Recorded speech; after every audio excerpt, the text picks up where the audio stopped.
চলো শেয়ার করি একটা সাধারণ কিন্তু অসাধারণ লাঞ্চের থালা তোমাদের সাথে। নিজের মন মতো করে থালা সাজিয়ে খেতে কিন্তু খুব ভালো লাগে, বেশ পঞ্চব্যঞ্জনের একটা ফিল আসে, আর তার সাথে মন মতো নিজের পদগুলো পাওয়াও যায়। এই লাঞ্চের থালার প্রথমেই কিন্তু ছিল একটা মাছ ভাজা। আহা হা হা, নুন দিয়ে মাছ ভাজার তেল মেখে খেতে কি ভালোই না লাগে বলো তো। তারপরেই চলে এসেছিলো আমার আর একটা ফেভারিট পদ, সেটা হলো শুক্তো। আমি কিন্তু শুক্তো খেতে ভীষণ ভালোবাসি, আর এই শুক্তোর কাঁচকলাটা নিলাম না, এটা কিন্তু আমার ভীষণ প্রিয় একটা সবজি। এরপর নিয়েছিলাম সর্ষে পোস্ত দিয়ে বানানো শিমের তরকারি, এটাও খেতে খুব ভালো হয়েছিল। আর তারপরে ছিল মাছের ঝাল। দেখো আমি দুটোই কিন্তু পেটির পিস নিয়ে নিয়েছি আজকে।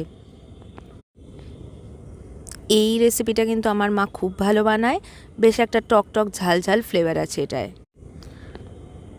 মন মতো করে থালাটা সাজিয়ে নিয়ে লাস্টে নিয়ে নিয়েছিলাম চাটনি। চাটনি আমি খুব ভালোবাসি না খেতে, কিন্তু থালা সাজানোর সময় সব কিছুর সাথে চাটনিটা থাকলেও কিন্তু দেখতে বেশ ভালো লাগে।